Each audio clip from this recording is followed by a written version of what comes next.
Good morning, everyone. I'm going to give a little bit of discussion about fear this morning.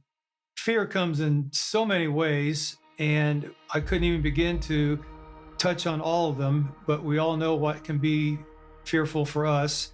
And I picked out two types of fears this morning that all relate to a similar situation. One is fear of not being successful in terms of trying to reach Jesus's teachings, and the other is fear of survival. And my story evolves around a time in COVID, probably about 2.5, 3 years ago, when I had 6 families that we are familiar with here in our church that we've worked with in the past through tutoring and other programs. And they all lost their housing within a 3-week period. And each situation was different. And the biggest problem with this for me was it included 17 children, some with disabilities and many others with issues that were difficult for them to cope with. The bottom line, again, is that all of these families were going to be out on their own without the resources, the support, the financial ability to make the transition. So my task was to help them help themselves.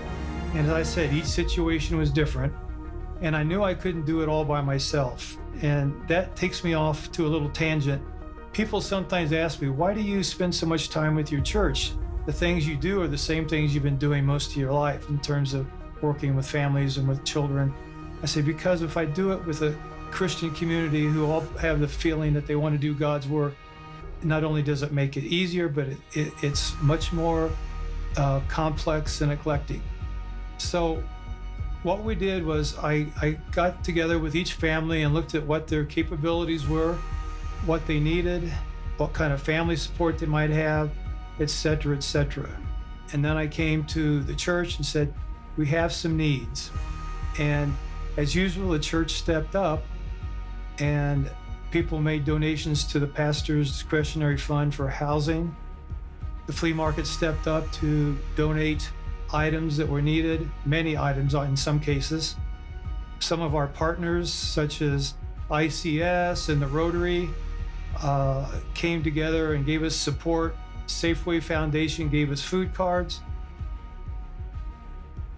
So what we had was an eclectic group of people, all with the goal of helping these families help themselves. And the thing that stands out the most to me was each one of these families said, what we really need is prayer. And doing his guidance, our church was doing its work. The fear that these families had of being out on the street, being in situations that were dangerous to them. They continue to have faith. They continue to believe that things will work out as long as they have strong faith.